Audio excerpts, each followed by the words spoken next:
ভারতবর্ষের যে অবস্থা, এই অবস্থার দিকে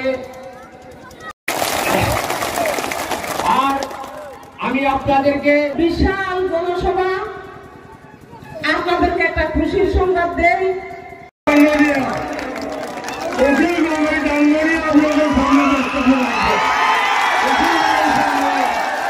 রকিবুল হোসেন নামে জীবনে হারিব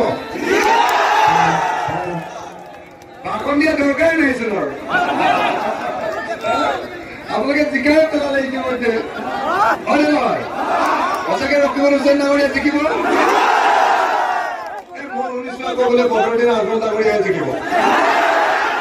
নিজিকে নিজিকে দাদা সঁচাকে জিকিব নে বাৰু ৰকিবুলে জিকিব জিকিব নে সঁচাকে জিকিব নে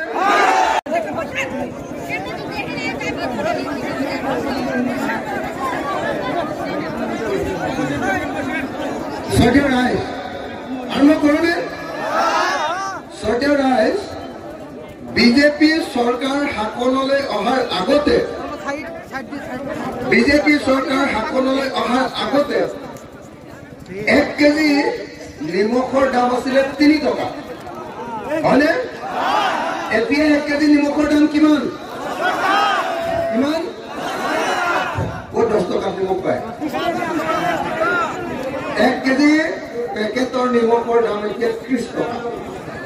10 টকা যেটো নিমখ খায় সেইটো মানুহে খোৱা নিমখটো নহয় বুঝেনে নাই 3 টকাৰ পৰা যদি 30 টকালৈ দাম বাঢ়িলে বিজেপিৰ দিনত নিমখৰ দাম কিমান বাঢ়িলে 27 টকা কিমান বাঢ়িলে পৃথিৱীৰ বস্তুৰ দাম ইমান বাঢ়ে জানো কেতিয়াবা শুনিছিলে নেকি বস্তুৰ দাম ইমান বঢ়া 3 টকাৰ পৰা 30 টকা তাৰমানে 10 গুণ বস্তুৰ দাম বাঢ়িলে হিমন্ত বিশ্ব শৰ্মাই বহুত বেছি দাদাগিৰি কৰিছে নে নাই হিমন্ত বিশ্ব শৰ্মাই আমাৰ ওপৰত গুণ্ডাগিৰি কৰিছে নে নাই কৰিছে নে নাই কৰিছে নে নাই কিন্তু তাৰ পাছতো আমি প্ৰতিবাদ কৰিব নোৱাৰো গোটেই ভাৰতবৰ্ষৰ মানুহবিলাকৰ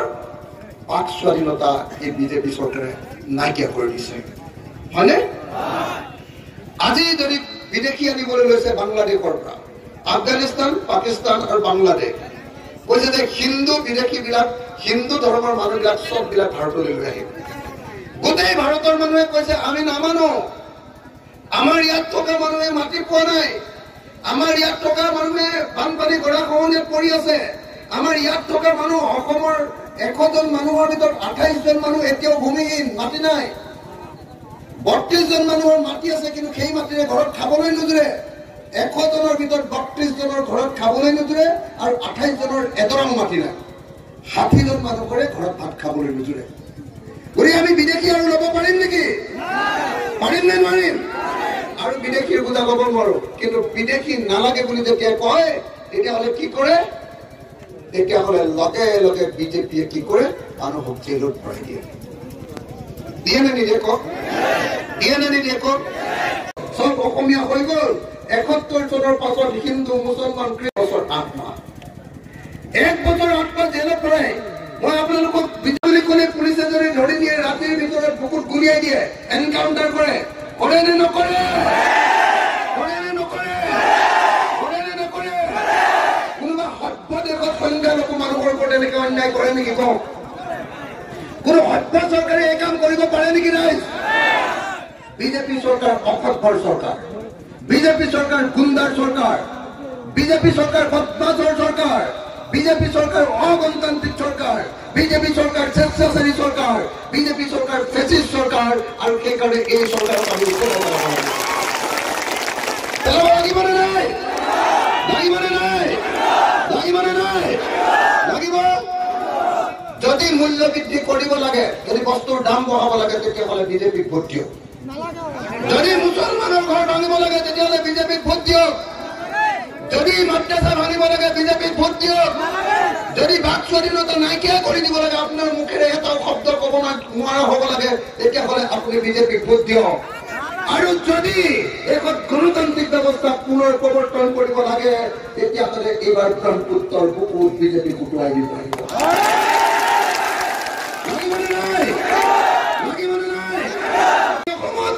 যোৰহাট আৰু ডিব্ৰুগড় লগত উঠাইছো গৌৰৱ গগৈ আজি যে ৰকিবুল হুছেইন ডাঙৰীয়াক উঠাইছো এইটো অকল কংগ্ৰেছ দলৰ কেণ্ডিডেট নহয় ৰকিবুল হুছেইন ডাঙৰীয়া আমাৰ ৰাইজৰ দলৰ কেণ্ডিডেট ৰকিবুল হুছেইন ডাঙৰীয়া অসম জাতীয় পৰিষদৰ কেণ্ডিডেট ৰকিবুল হুছেইন ডাঙৰীয়া CPM দলৰ কেণ্ডিডেট ৰকিবুল হুছেইন ডাঙৰীয়াক আমি অসমৰ 16টা ৰাজনৈতিক দলে একেলগে তাৰ কাৰণটো হ'ল সত্য ৰাইজ বিজেপিয়ে ইমান বেয়া কাম কৰিছে যদি বিজেপিক আমাৰ দেশৰ পৰা হটাব নোৱাৰো তেতিয়াহ'লে আমাৰ দেশৰ সংবিধানখন আৰু নাবাচে সত্য ৰাইজ আপোনালোকে নিশ্চয় জানে যে 2025 চনত RSSৰ 100 বছৰ পূৰ্ণ হ'ব RSS জানে বিজেপি RSS জানে নে RSSৰ 100 বছৰ পূৰ হ'ব প্ৰতিষ্ঠাৰ 100 বছৰ পূৰ হ'ব 2025 চনত বিজেপিয়ে প্ল্যান কৰিছে পৰিকল্পনা কৰিছে যে যদিহে 2024 চনত চৰকাৰ কৰিব পাৰে বিজেপিয়ে তেতিয়াহ'লে 2025 চনত RSSৰ 100 বছৰ সময়ত আমাৰ দেশৰ সংবিধানখন বদলাই পেলাব